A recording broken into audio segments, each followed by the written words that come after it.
Hello, everyone. Steve Ankerstar here, and thank you so much for listening in. Pretty rough day in the market today, so I wanted to get this out to everybody because I might be wearing on your minds. I've not put a lot of videos out lately through this forum out to everybody because it really hasn't been a big deal. Today is a little bit more of a deal, and tomorrow will certainly be the more interesting move. So to see what happens there. So I want to share out a few things to you. First of all, the disclaimer, so let's get that out front. There we go. It should be filling your screen. I call this a market conflicted. You're right. I don't know where it's going to go. I do think we do the election. We end lower at the end of the year than we are right now. And I'll show you that on the chart, what I think is going to happen. Again, no crystal ball. But before we get too far into it, there's all my information and there's my disclaimer. If you're not a current client of Afterburner Financial, then you have to do your own due diligence before acting here. If you are a current client of Afterburner Financial, I sent out to most of you, it's kind of an automated system, to the kind of stress test, what are you thinking about the markets, that sort of thing. So this is an open invitation. If you want to talk, then set up contact me through email, text, call me, whatever. If you want to talk, let's set up a time. My calendar is pretty wide open as far as being able to be available to each of you to be able to talk. So again, that's for clients. If you're not clients, then you can follow along. You know, I have my podcast out there, which I put something out almost every day. And then I have my morning brief, ototnow.com, if you want more information there. That's a way, if you're not a client, you can follow along exactly what I'm saying and thinking on a daily basis if you are interested. And if you're not, that is okay too. But let's talk about where we are in the market today. So share not to use CNBC's screen. So there's a pretty big ugly numbers from today. Now I will tell you that there are a handful of stocks that are driving this market. So when you think of, is this the market freaking out? It's not the market freaking out. The market is going to come in, no doubt, because of the election and potential tax reform with a Democratic either presidency or a Democratic sweep, or what that might look like. So that's obviously going to force some repricing. When you look at the numbers here, this was kind of led by tech. So again, that's 3% down on the NASDAQ. Apple, which is a name that I love. It's my top holding in the book, top holding for many of you, unless you're in retirement, then that would not be appropriate. For that to be your top holding, you can still have some, but not a huge amount, like a lot of us do. So a pretty big hit when Apple slides 4%. But don't forget how far it's come so fast. It also needed to come in a little bit. And then volatility's up, as you can see over here, up to 128. If you're going to trade this, which again, most people that are listening to me here are not traders, long VXX is kind of the way to go on the big down days. So really, when you start thinking about things that are going to drive the market to sell off, well, Dr. Fauci back in the news, maybe not about, we're going to have a vaccine, but maybe not for everybody until April. Well, crap, that's not what we were thinking. We've been hearing mostly good news of it's going to be out by November and it'll be able to be mass produced. So jury's still out. We shall see. I know you would rather, under promise and over deliver. I believe in that myself, but he's probably being an honest agent here with what he knows. So obviously when there is a vaccine, think about how it's going to go out. It's going to be first responders, healthcare industry, and military first, right? Then it will probably, I don't know, but if, logic, common sense would tell you it's going to release out to those in a high threat, high risk area. So thinking elderly or possibly pre-existing conditions.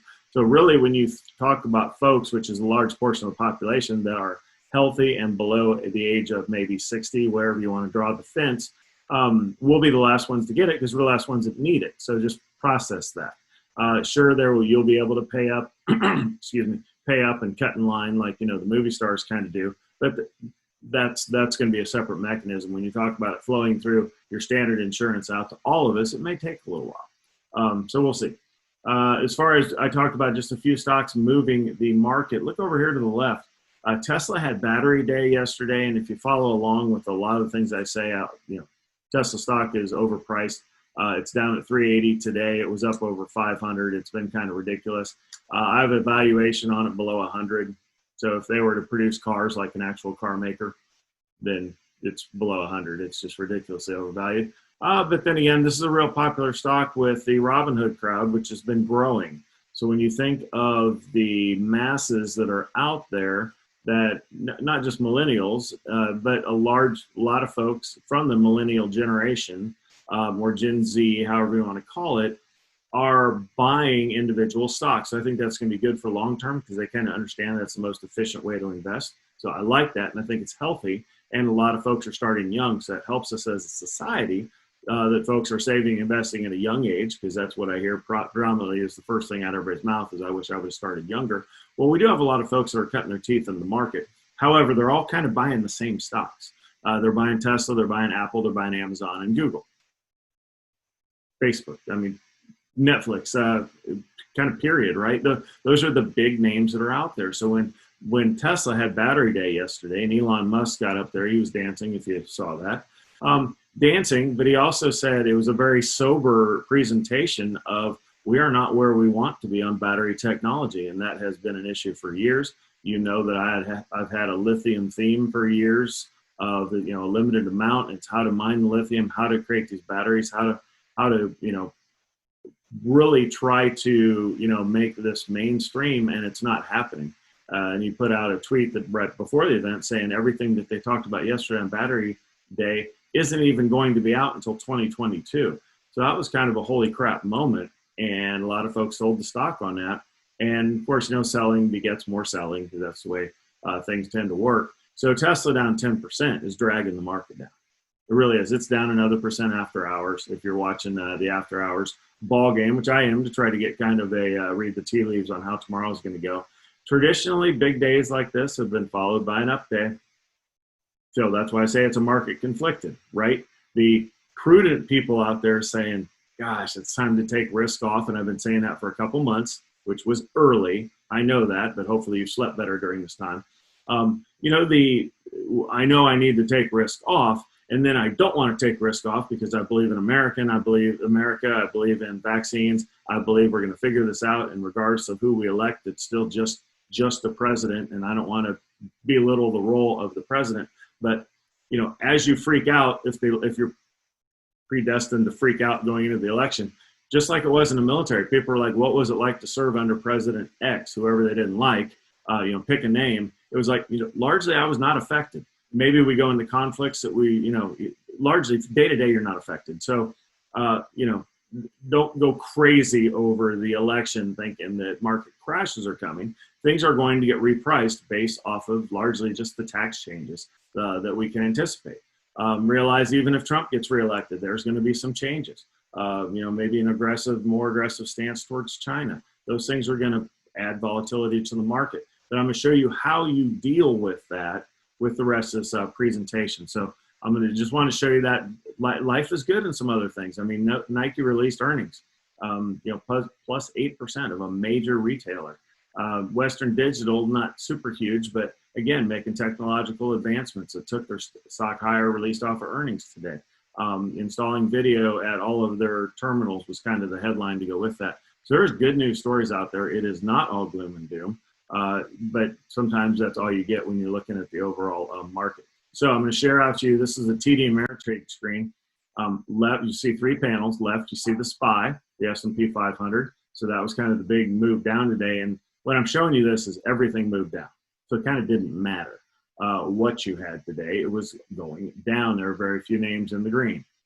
So this is the SPY in the dark blue, and then the light blue or purple, if you will, is after hours. So a little bit of a bump, but not much. So I'll keep an eye on it, and I'll be up early tomorrow morning to, the market's open at 4 Eastern. So I have to get up and kind of see where we're at to make sure we're not in the midst of a huge sell-off. And if it starts selling off, then I have to get active pre-market on going to safety for some folks.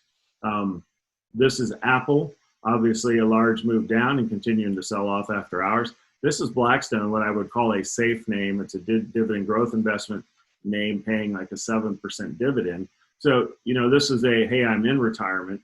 Well, yeah, those got hit too. So just not as much. You look at this is down 1%, where Apple's down 4%, overall market down 2.5%. So I just want to paint that picture that everything's kind of following the same pattern. When you look at those charts, they're very similar. All right, but let's zoom out a little bit to, this is a 5-day look. When you think this was a huge move down, I want to just go ahead and point out that it's Wednesday, and the last time we were at this level was Monday 2 days ago. So it's not that big of a deal because we were right here and actually lower on Monday morning. So price that in, that the past 2 days have been moving up, and that this is where we were at about 10 o'clock Eastern Monday morning. So the wheels have not fallen off the wagon. It just seems like it, right? Often that you forget the road to get where you are, but if you zoom out a little bit, it puts it in perspective. So look at that. Literally, we're where we were Monday. That's 2 days ago. So deep breath. Now, are we safe? No, we want to pay attention to where things are going from here, but realize the last time we were at these lows was 2 days ago. So not too crazy. So let's zoom out a little bit more. This is the chart from, basically it's an S&P 500. I know that the writing's pretty small for y'all depending on what you're looking on, but S&P 500 is here. This is a 1 year look with the red lines. Those are mid-month lines, but basically thinking out spaced out a month or so. We had the big run up into February where life was good. 2020, the wheels did come off of 2020 when the COVID, the lockdown and all that. Fastest move down in history, 35% in a month, basically. March 23rd was the low. I called lock and load on March 22nd, and then we've screamed higher since then. I call that a V. Other people still argue there's different letters of the alphabet. I don't really care, and it doesn't matter. The fact is, even today, if you can see that little thin line, or if you can see my arrow, we're back to where we were. Basically, we hit new highs, and now we've sunk below the new highs, which is not uncommon. Yeah, if somebody said, hey, back in March, we were down at 220, and now we're up at 320, you would say, wow, that's great news. And now, but the fact that we've been in this uptrend for 5 months, and now we're selling off a little bit of reversion to the mean here. Yeah, am I worried about that? No. I do think we settle in. People ask me all the time that we settle in from the 300. So I think there's more move down, another move down here as we go into the unknowns of the election. But we're not going to sweat it, and we're not going to freak out and make major moves in our portfolio. I think the market will settle into this 300 to 320 range until after the election. And it's just going to hang out. I don't like when it does it all in one day because that gets everybody excited. I would rather just sell off, 0.5% a day for a couple weeks, and that would get us to the same place. And with everybody not as concerned. But yeah, I think we settle into this range. We have the election. Again, a result is better than no result. So when you think about election scenarios, yeah, as long as we get a result, we can reprice everything based off of what we think now the new tax reform is going to look like, and go on about our American way, which means you and I living our independent lives and everybody kind of sub-optimizing to take care of themselves and their family, and enjoying a capitalist society where you can go out and make as much money as you're at least try to, as you want, and pursue happiness. That's kind of what it's about, regardless of who's in charge. So, but there's going to be uncertainty. So, tomorrow, sure, the market conflicted could go up because it generally has. You look at these big red down days and it had this huge jump the next day. I don't know. We could, either way, it doesn't matter. Don't get lost in the day to day. We're settling in my opinion, all the way down to this 300 level, which is not the end of the world. But yes, that's going to be a correction. That's over 10% off from the peak. So correcting going into a controversial election, yeah, that makes total sense. That's why we're into bonds, individual bonds. Again, if we started early, in the past 4 or 5 months, I've been buying a bond fund because I want that money able to now turn around and go back long. If you remember 2016, who was going to win the election? It was Hillary by a landslide. So very defensive going into the election. And I, like everybody else on the planet, except for a few that say, hey, I called it. And if good for you, maybe you did, maybe you didn't. But yeah, if you don't know how this is going to work out, right? And that's why you don't make these drastic moves, because the market could turn around and scream higher based off of, what happens. If Biden gets reelected and says, due to COVID-19, we're not going to touch taxes until, for 2 years. Okay, well, market screamed higher, right? It's like, okay, worry about that in 2 years. I'm not trying to call that that's going to happen, but that's why you don't know what's going to happen. Generally, the Democratic administration will want to raise taxes. He's talking about it. But can you raise taxes in the middle of a pandemic, which we're still in? I don't know. I think there'd be a lot of pushback on that. So you got to hang in there and go with the flow on this stuff and just play it to the best of your ability. So that's what I'm saying, 300 to 320 level, which we're still above. So I'm saying it will descend into that level, in my opinion. I want to show you one last chart, and I'll get off the charts. for you. If you zoom out to a 3-year look, 3 years ago, we're at 250. We revisited it here when we tried to raise interest rates. This is December 18. We had the, well, it's the end of 18. Manifested itself in December of 18, which where we had those three interest rate raises off of zero. Couldn't do it. Market takes a big hit. We run up and, basically recover for over a year. And then the Fed takes interest rates back to zero, kind of saved the day. I do think that was the right move in retrospect, even though it spooked the market, obviously. But now the Fed's saying, hey, we're going to be in interest rates lower longer. They're saying 3 to 4 years. I will say it's probably going to be a decade. I really don't see us getting out of this kind of cycle that we're in. That's a topic for another day. But as a government, I think we're in a hole that we're not going to be able to get out of anytime soon. But my point of bringing this chart up is 250 up to 320. Yeah, that's a 33% move up, which means this chart is an 11% on average move up in the market. So if you think 11% year over year, that is what the full market value gives you. I like to say 10 to 12% over the past 100 years. Now, if you check out with your portfolio during any of these times and you don't hop back in at the right time, then you don't get to just sit at home and collect your 11%, right? So when you think about, I'm going to cash everything out, now you can take some risk off and move some money to the sideline, but you don't want to take $1 million portfolio to the sideline because you're going to miss the recovery. So that's the point of showing you this chart. So times like this can be stressful. So was 2018, so will going into the election. But I honestly don't care because it's going to reset, revalue, reprice, and continue higher once we have a little more of the unknowns become knowns. So enough on that. Let me share back out to PowerPoint, and I will conclude with some thoughts on the election. So there's other things out there. Second wave. Europe kind of went through this a little bit earlier this week. It caused a big 2% sell-off over there. It was Monday, I think, where they talked about, they might have to shut down again. Trump came out either yesterday or today, I can't remember exactly when, and said we're not shutting down again as a U.S. We may shut down pockets of things, but as a whole, we're not going to do that again. So that was good news as far as the second wave mentality. Bigger issue, where do you want to position for your portfolio for election? I've already done it, so I'm happy with where your portfolio is. If you are in the capital building phase, I've taken a portion of your portfolio to safety, but you've kept the Amazons, the Apples, the Googles, the Netflixes, Netflixi, whatever the plural is there.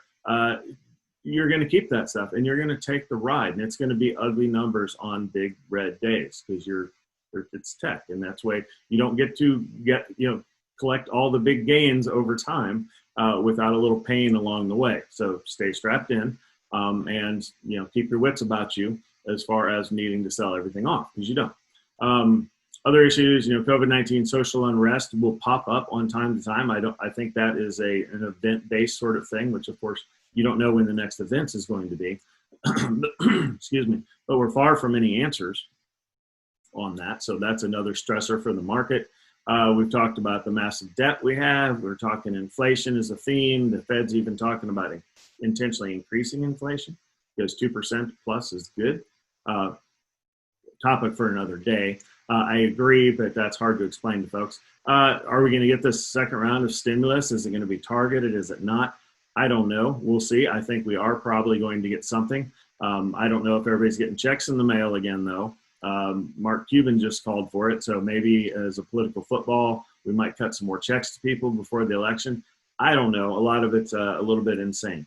But you can always take risk off if you don't like where you are, if it's keeping you up at night. Call me, text me, whatever. I will make the moves in your portfolio so you are comfortable with what you own. You should be confident in your portfolio at all times. And if you're not, even if I am, if you're not, you're the important one. You're the customer. So call me, tell me you're not, and then I will take more to safety. Okay? So that's all on that. So that's what I have for today's presentation. Thank you for following along. I did in the show notes put a link. I do the morning briefing every morning where I'm live with a group of folks that pay for that information. I put the link down there. You guys can check it out for free in the next couple of days if you want to hear what I'm saying. And again, every morning I go through a market review. I go around the world. I talk to each headlines. I talk about long-term and short-term investment opportunities. That's what I do as a business to take care of your portfolio on a daily basis. So really what I'm doing is flicking the camera on and thinking out loud. Not everybody can be a client because I'm pretty close to maxed out. So that's where I'm pushing folks now that are like, hey, can you manage my portfolio? I'm like, nope.